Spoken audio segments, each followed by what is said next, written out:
여기 독일에서 철도 승무원으로 일하고 있다는 여성이 있습니다. 그리고 그녀는 한국인들의 이해할 수 없는 민폐, 행동에 치가 떨린다며 퇴사를 생각하고 있다고 주장하고 있는데요. 하지만 그녀는 이내 한국인들의 행동에 대한 비밀을 알게 되었고 그만 충격을 받고 주저앉고 말았다고 합니다. 그렇다면 그녀는 대체 무슨 일을 겪었던 것인지 자세한 내용 살펴보도록 하겠습니다. 독일 여성을 대신해서 저희가 사연을 읽어드리겠습니다. 안녕하세요. 저는 독일에서 철도 승무원으로 일하고 있는 라우라라고 합니다. 솔직히 말씀드리자면 불과 몇 개월 전까지만 해도 제가 가장 싫어하는 국가는 다름 아닌 한국이었습니다. 하지만 한국에 대한 오해가 완전히 풀린 지금 저는 한국을 조국인 독일보다 좋아하고 한국인들은 모두가 저희 친구라고 생각할 정도로 한국을 사랑하게 되어버렸죠. 일단 제가 왜 한국을 싫어하게 되었는지부터 설명해야 할 것 같은데 그건 제가 근무하는 기차의 특수한 제도와 관련이 있습니다. 저희 기차는 누구나 인정하는 VIP 손님이라면 준특실로 무료 좌석 업그레이드를 해주는 제도를 시행하고 있는데요.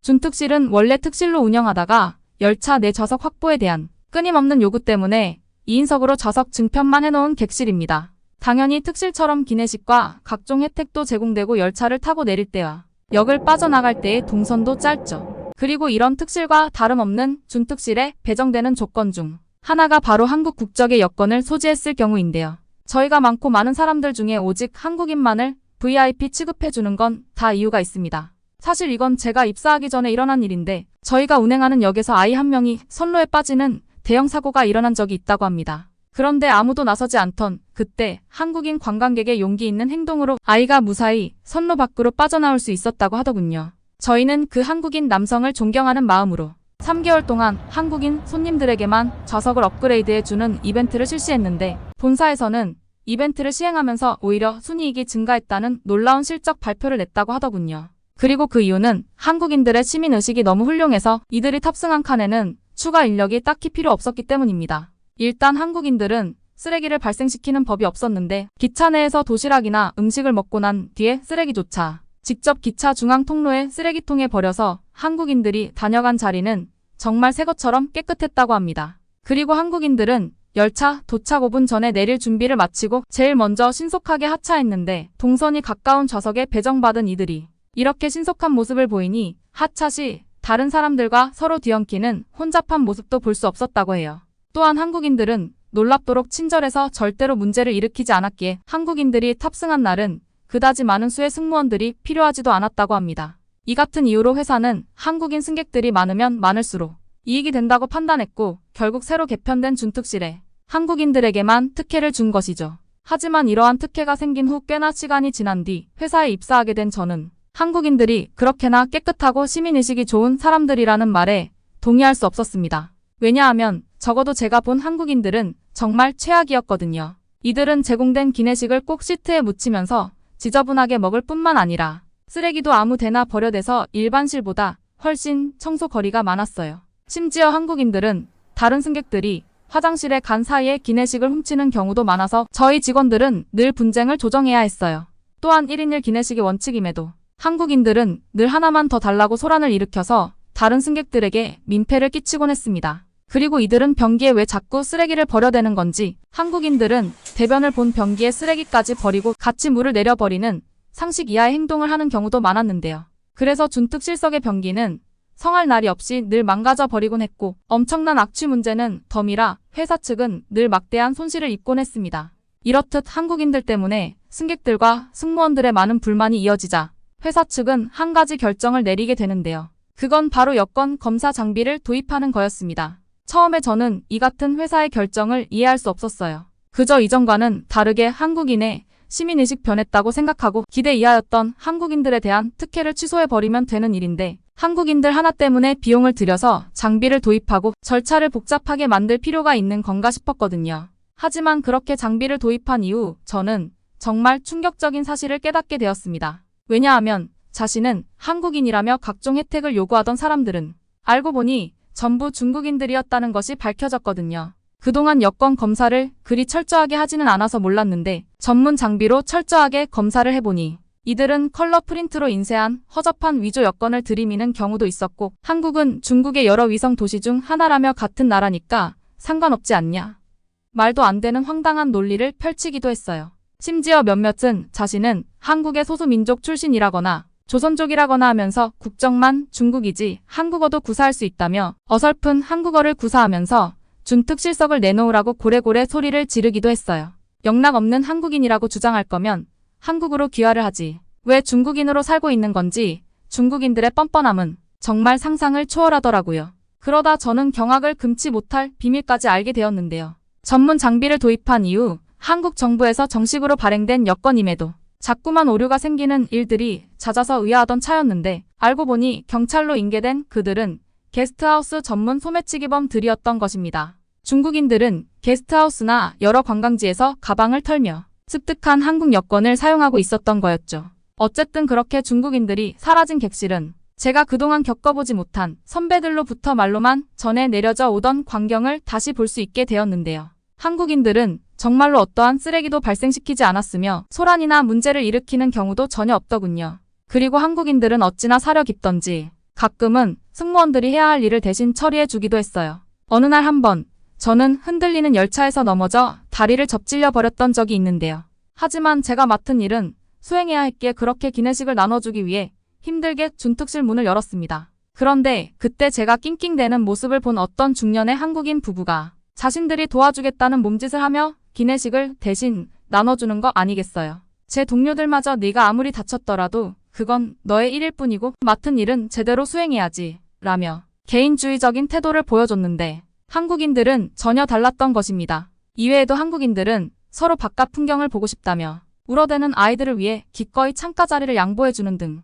놀랍도록 친절한 모습을 보여줬어요. 정말이지 한국인들은 정말 배려가 몸에 밴 아름다운 사람들인 것 같았습니다. 이뿐만이 아닙니다. 저는 더 놀라운 경험을 하게 되었습니다. 바로 한국의 기차인 SRT 측과 저희 회사와의 문화 교류 프로그램에 선발돼서 한국에서 철도 승무원으로 직접 근무하게 되었거든요. 두 회사 모두 외국인 승객들이 자주 이용하므로 저는 한국에서 외국인 승객들에게 서비스해주는 역할을 수행하게 된 것입니다. 저는 안 그래도 다른 나라 사람들과는 전혀 다른 모습을 보이는 한국인들에 대한 호감과 호기심이 가득하던 차였죠.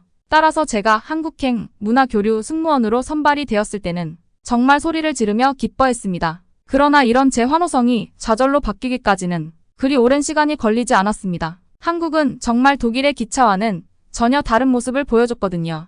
일단 승무원들이 티켓을 일일이 검사하러 다녀야 하는 독일 기차와는 달리 한국의 기차는 승객이 어느 좌석에 앉았는지에 대한 모든 정보가 디지털로 구현되어 있었습니다.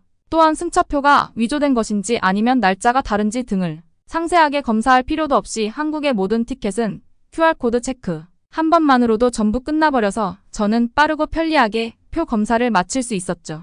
가장 놀라웠던 점은 한국 기차에서는 무임승차를 하는 사람들을 전혀 찾아볼 수가 없었다는 건데요. 독일에서는 무임승차를 하는 사람들이 엄청나게 많고 이들은 화장실 등에 숨어대서 어쩔 때는 제가 승무원 일을 하고 있는 건지 승객들과 숨바꼭질을 하고 있는 건지 분간이 잘 안 될 때도 많습니다. 하지만 한국에서는 최첨단 기술뿐만 아니라 사람들이 훌륭한 시민의식 덕분에 업무가 무척이나 쉬웠어요.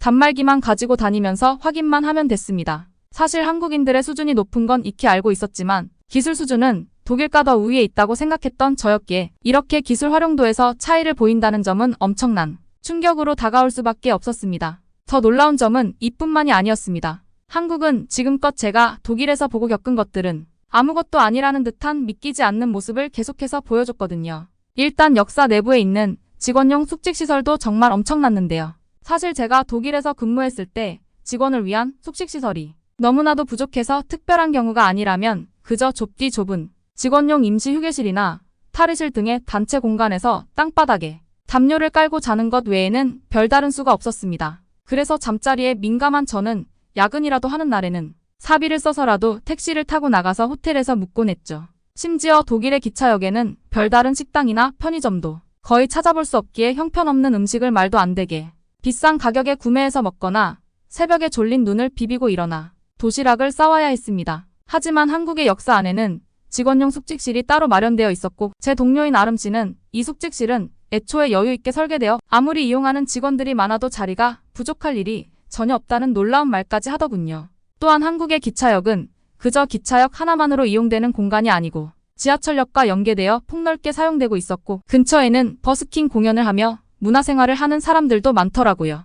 이렇듯 한국의 기차역이 다양한 역할을 수행하고 있다라고 말해줬습니다. 그 말을 듣고 살펴보니 근처에는 대형마트나 백화점, 그리고 식당과 카페까지 갖추고 있는 등 엄청난 인프라와 대중교통 간 연계성을 보여주고 있었습니다. 한국의 이런 유기적인 장소 활용 능력 덕분에 시민들과 직원들 모두가 엄청난 인프라의 혜택을 볼 수 있다는 점은 정말 봐도 놀라웠어요. 그렇게 저는 한국기차역에 감탄하며 아름씨를 따라 숙직실에 한번 들어가 보기로 했죠. 그러나 저는 숙직실 입구에 발을 딛자마자 약간의 실망을 할 수밖에 없었는데요. 왜냐하면 이 공간은 신발을 벗고 들어가야 하는 공간인 듯 신발장이 구비되어 있었기 때문입니다. 도대체 바닥의 냄새 문제를 어떻게 해결하려고 신발을 전부 벗고 들어가는 건지 저는 이러한 희한한 구조의 숙소를 이해할 수가 없었고, 이건 틀림없이 한국의 실수라고 생각했어요. 하지만 제 생각은 신발을 벗고 숙직실에 들어가자마자 보기 좋게 바뀌었습니다. 발을 대자마자 즉시 따뜻한 땅바닥을 느끼고 화들짝 놀라고 말았죠.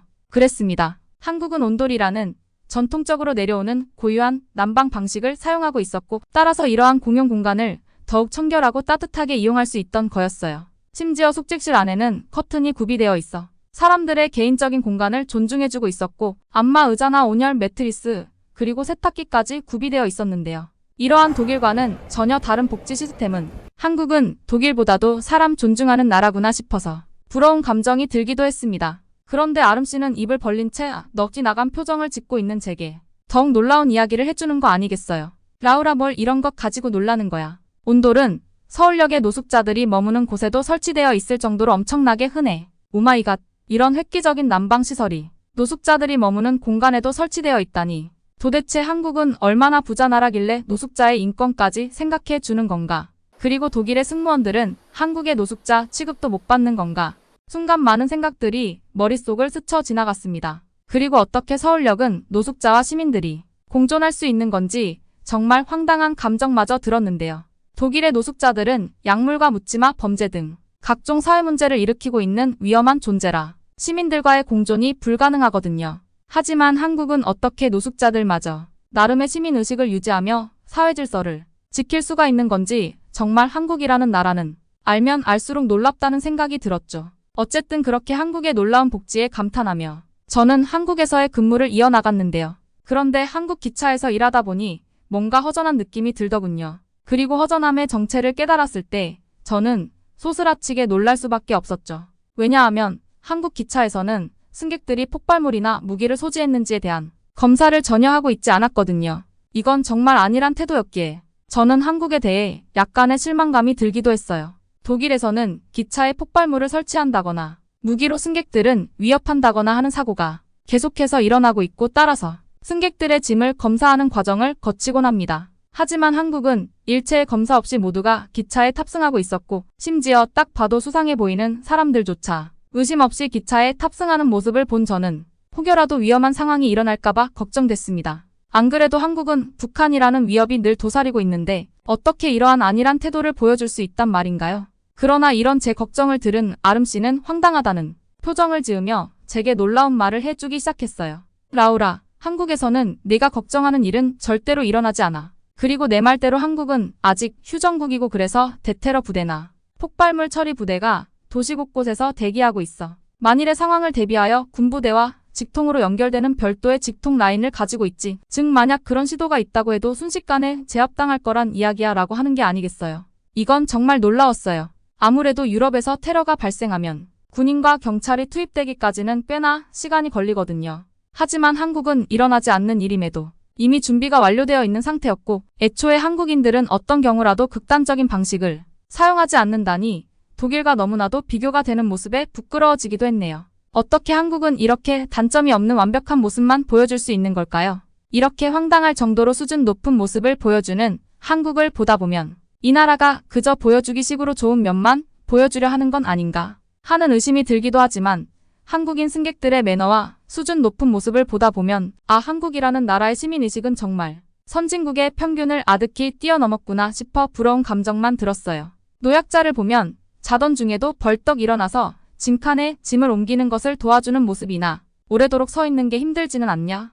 내게 유창한 영어를 구사하며 자신이 기념품으로 사왔다던 발바닥 파스와 커피 한 캔을 건네는 모습은 정말 독일에서는 친구 사이라도 절대로 볼 수 없는 모습이고 이러한 한국인들의 따뜻한 마음은 한국에 더 빠질 수밖에요. 뭐 유일한 문제라면 이런 아름다운 한국의 문화에 익숙해진 제가 독일로 복귀하게 될 텐데 과연 돌아가서 제대로 적응을 할 수 있을까 하는 걱정이 든다는 거예요. 저는 매일 밤마다 한국에서 계속 근무하는 꿈을 꿀 만큼 한국에서의 삶에 너무나도 만족하는 중이에요. 라우라의 사연은 여기까지입니다. 한국 파견에서 충격을 받은 독일인 라우라 씨의 사연 어떻게 들으셨나요? 오늘 감동 주파수가 준비한 사연은 여기까지입니다. 감동 주파수의 사연이 마음에 드셨다면 좋아요, 구독, 알림 설정 잊지 마시고 가슴 따뜻해지는 사연 함께 해주시길 바랍니다. 긴 영상 시청해주셔서 감사합니다.